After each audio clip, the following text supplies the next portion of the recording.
Pittsburgh. It's your Mayor Bill Peduto, and we're here reading books.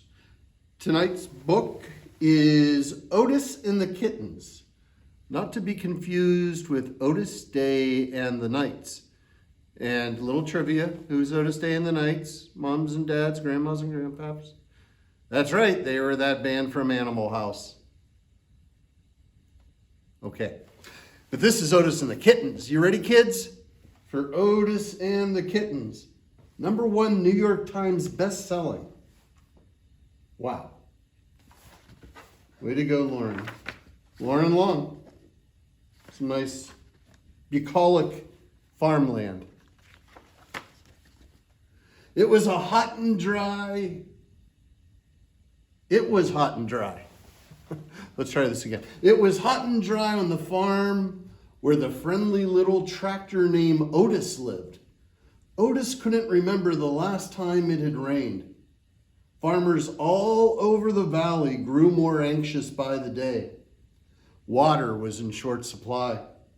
The ground was hard, and the corn stalks were half as tall as they should have been. Otis spent his afternoons out in the sweltering fields with the farmhands baling straw. And there you guys see, that's Otis the tractor. And there he is baling all that straw. But alas, no rain. Once the load was full, with a puff and a chuff, Otis would pull the wagon into the old barn down by the bend at Mud Creek. The farmhands would use a pulley to lift each bale up into the loft, where it would be stored for the long winter to come. When the sun had gone over the hill and work was done, Otis was ready to sit in the shade and rest. But not Otis's friend, the bull. I don't see Otis's friend, the bull, but there's Otis. He looked kind of happy. There's a little cat up there, and they're putting away the bales. Oh, there's the bull. Not to be confused with the bill. The bull. The bull liked to stand in front of Otis and snort and snarl and huff hot air. Sounds like a lot of the people I work with. 2 snorts, a snarl, and a huff. All the animals knew what that meant. The bull was challenging Otis to a tug of war. Otis smiled. His friends were always eager to play, even after a long day of work. One duck wound the end of a rope around the bull's horns. Another duck looped the other end around Otis's steering wheel. The animals then took sides, grabbing on any way they could. Everyone pulled and tugged with all their might. Eventually, Otis would ease up a little bit. He didn't care much about winning. He just liked having fun with his friends. And see, we got the teams there. You got the bull is being helped here, it looks like, by the puppy dog, the horse, the duck, and then another duck.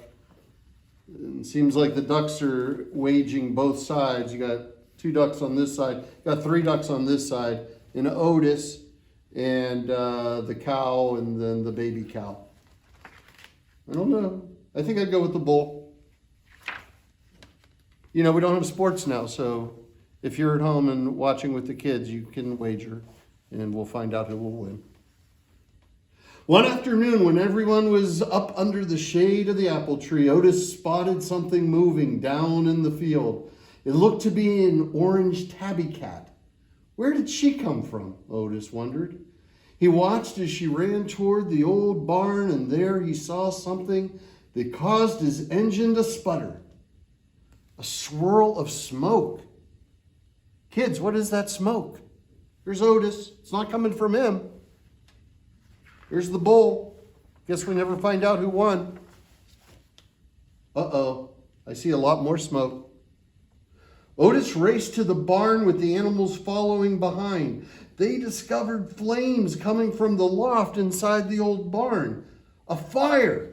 The barn was filled with brittle, dry straw, and Otis knew it wouldn't take long for it all to burst into flames. Just then, the tabby cat appeared in the barn window. You can see up there, there's the tabby cat. There's the flames and all the smoke. With the puff, puttity chuff, Otis rushed into the burning barn. And you can see him. He's going so fast the tires are melting. Inside, the flames were growing and smoke was forming a dark cloud. The cat was pacing back and forth high above on a rafter. Otis chuffed for her to jump down, but the cat wouldn't budge. Instead, she stared down at Otis and belted out the loudest meow Otis had ever heard. Can you do a loud meow? Come on, louder than that. That's a loud meow. What was she trying to tell him? What do you think the cat's trying to tell Otis? You can see she's up there and there's the fire, and Otis is telling her jump. Suddenly, Otis heard a tiny meow from the hayloft, and then another tiny meow, and another, and another, and another, and another. At once, 5 furry little heads popped up and stared down at him. Kittens. As flames blazed overhead, Otis stood on hind wheels and stretched to the edge of the loft. To a chorus of tiny meows, one by one, the kittens hopped down. And you can see all the kittens up there. And there's Otis stretching on up. And look at Otis over here. He's got a crown of kittens and the mama cat. The farm animals cheered as Otis emerged from the burning barn with kittens all over him.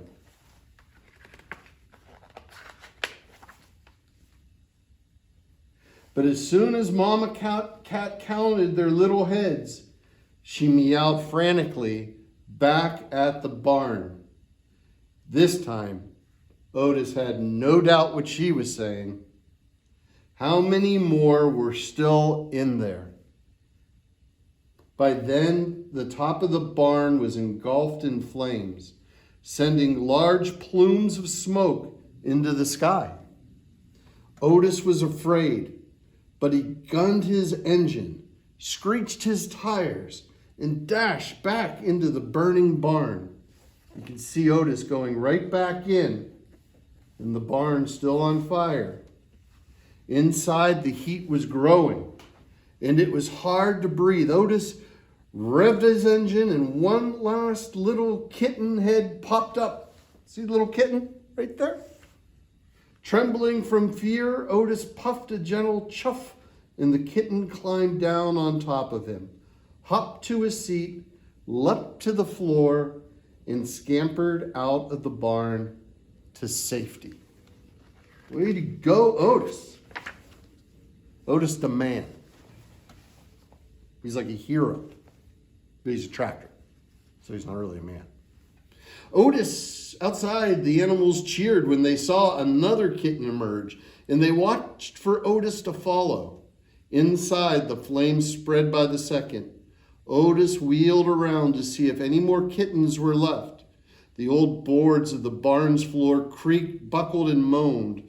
The walls popped. He couldn't wait another second. Just as Otis spotted the exit and raced his wheels to leave, there was a giant crash.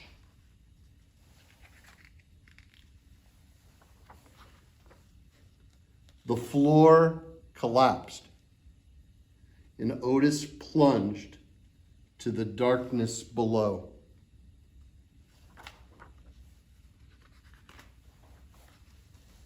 Outside, the animals held their breath, waiting for their friend to emerge. Inside, Otis couldn't move. He had fallen into the cluttered lower level of the old barn, and he was covered in dust, debris, and broken planks. Stuck in the hole with the fire raging above, Otis could hardly puff a breath. Then he heard the siren of Chief Douglas and the fire engine. The farmer pulled up, and Otis heard him rounding up the animals. Help had arrived. He knew he'd be fine until he heard Fire Chief Douglas holler,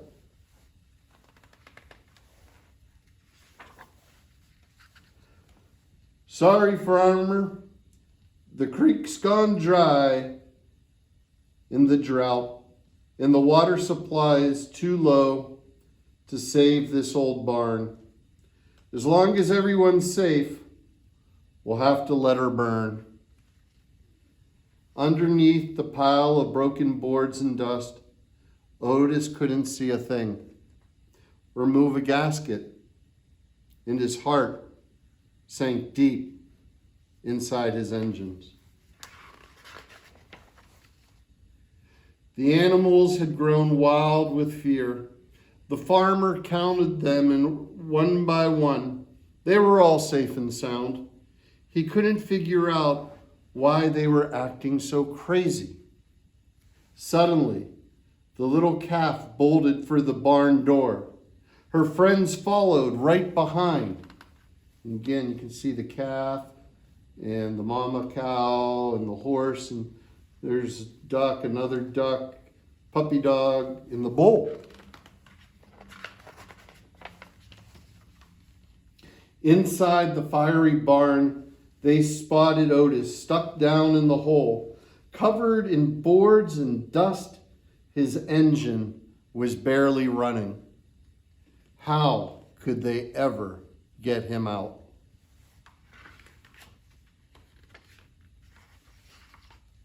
The bull looked up at the rafters and down at Otis. He stood in front of the hole in the floor and snorted and snarled and huffed hot air. Two snorts, a snarl, and a huff. The animals knew just what that meant. One duck grabbed the pulley rope and wound it around the bull's horns. Another duck flew into the hole and hooked it to Otis's steering wheel. The bull snorted and tugged and snarled and pulled, but Otis didn't budge.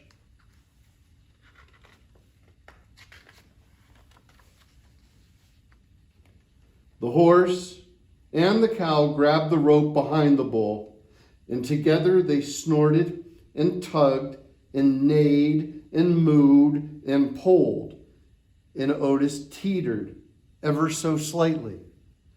The little calf jumped in and tugged and bawled and pulled. Otis raised a little bit more. The puppy grabbed the rope behind the little calf, and with a fierce "Arf!" tugged and pulled and growled as Otis inched upward. And then came a piercing meow and the sound of Fire Chief Douglas shouting, "Holy moly, Otis is in there. Hold on tight, everyone. I'm here to help."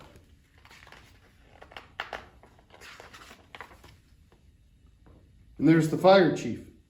And there's the kitty cat, and puppy dog, calf, the cow, the horse, the bull, the ducks. Fire Chief Douglas grabbed the end of the rope and tugged and pulled and tugged all together. The animals and Fire Chief Douglas lifted Otis higher and higher until he was suspended above the hole. The ducks swooped in and pushed him over the edge of the opening to where they could lower him to the floor. Together, everyone pulled the dust and ash-covered tractor out from the burning fire just as parts of the barn began to fall.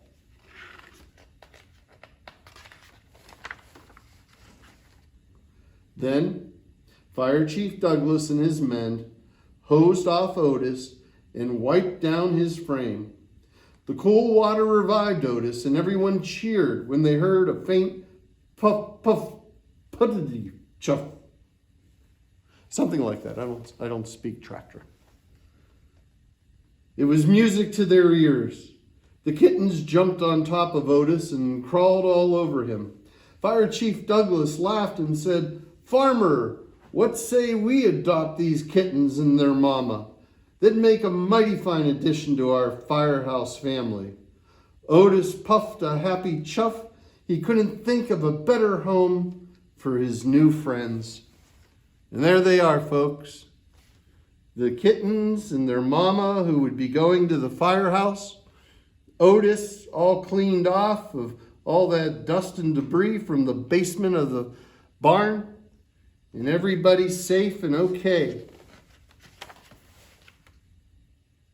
And there are other books in the Otis series.